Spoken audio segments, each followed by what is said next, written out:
सावित्री 2 बेटों की माँ थी। उसे इस बात पर बड़ा घमंड था। वो मानती थी कि बेटे घर की शान होते हैं।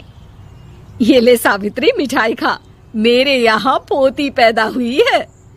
ये सुनते ही सावित्री मुंह बना के कहती है, अरे तू तो लुट गई, बर्बाद हो गई, तेरे यहाँ लड़की पैदा हो गई। अरे तू ऐसा क्यों कह रही है, मैं तो बहुत खुश हूँ। अरे जब तेरी पोती के पीछे तुझे खर्चे पर खर्चे करने पड़ेंगे ना, तब ये तेरी सारी खुशी गम में बदल जाएगी। पहले लड़की की पढ़ाई लिखाई का खर्चा, फिर उसकी शादी का खर्चा। अरे आजकल की शादियाँ कितनी महंगी हो गई है, गहने बनाओ, लाखों रुपए पानी की तरह बह जाते हैं। लड़कियाँ तो सिर्फ खर्चा करवाने के लिए ही पैदा होती हैं। इस तरह लड़कियों के प्रति अपने विचार व्यक्त करते हुए सावित्री ममता को लंबा चौड़ा भाषण देके चली जाती है।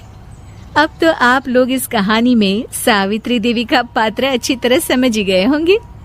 कुछ समय बाद सावित्री की बड़ी बहू भी एक लड़की को जन्म देती है। फिर क्या था, सावित्री पूरा आसमान सर पर उठा लेती है। हे भगवान, ये तू मुझसे किस जन्म का बदला ले रहा है? अरे मैं तो मंदिर में रोज आकर तुझसे कहती तो थी कि मुझे एक पोता चाहिए, और तूने मुझे पोती दे दी। इतनी मिठाइयाँ और प्रसाद चढ़ाने का क्या फायदा हुआ?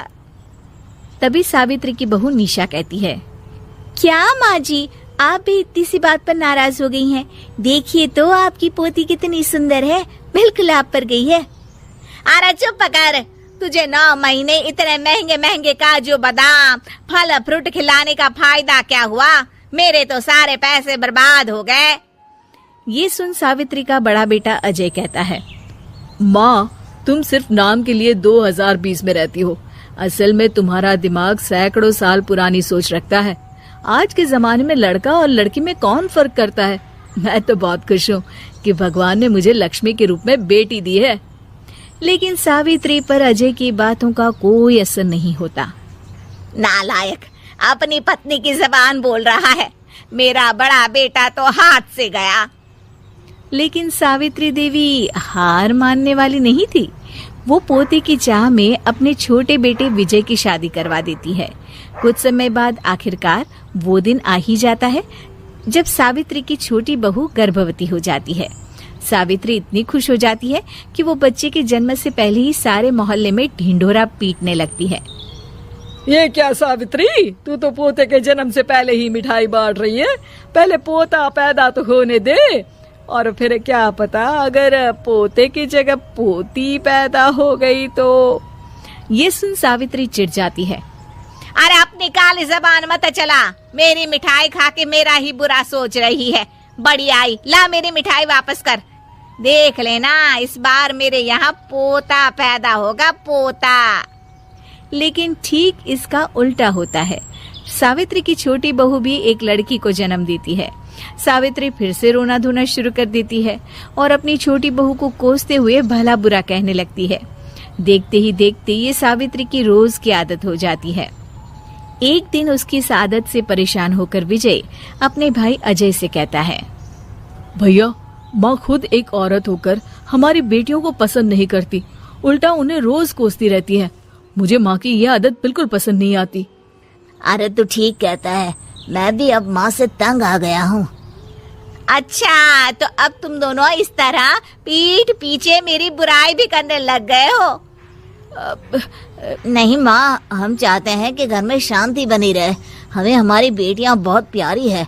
मैं नहीं चाहता कि वे तुम्हारे ताने सुन सुन कर बड़ी हो, और इसीलिए हम दोनों ये घर छोड़कर चले जाएंगे। हाँ माँ, मैं भैया की बात से सहमत हूँ। जब तुम इस घर में अकेली रहोगी तब तुम्हें अपनों की कीमत का एहसास होगा। अपने दोनों बेटों के मुंह से अपनी माँ के लिए इतने कठोर शब्द सुन सावित्री भावुक और रुआंसी होकर कहती है, क्या सच में तुम दोनों मुझे इस घर में अकेली छोड़कर चले जाओगे? हाँ माँ। हाँ माँ, अब पानी सर के ऊपर जा चुका है। मैं तुम दोनों के बिना नहीं रह सकती। अपनी सास के आंसू देख अजय और विजय की पत्नी अपने पतियों से लड़ पड़ती है। अरे जिसे जाना है वो जाए, मैं माँ जी को छोड़कर कहीं नहीं जाने वाली। भाभी, आप ये क्या कह रही हैं? वही जो तुम सुन रहे हो, दीदी बिल्कुल सही कह रही है। हम बेटियों के संस्कार हमें सिखाते हैं कि सास माँ समान नहीं बल्कि माँ ही होती है और उस माँ की जिंदगी भर सेवा की जाती है। बेटे अपना फर्ज भूल सकते हैं, लेकिन बेटियां नहीं। आप दोनों शौक से जा सकते हैं। माँ जी, हम दोनों के रहते आपको किसी बात की फिक्र करने की जरूरत नहीं। फिर क्या था, सावित्री के ऊपर छाए बेटों के घमंड के बादल उसकी बेटी स्वरूप बहुओं के तेज के आगे आंसू के रूप में परिवर्तित होकर सावित्री की आंखों से बहने लगते हैं और वो उन दोनों को गले लगा लेती है। मैं जिंदगी भर बेटियों को कोसती रही, लेकिन आज तुम दोनों को देख मुझे समझ आ गया कि बड़े अभागे होते हैं वो लोग जिनके घर बेटियां नहीं होती।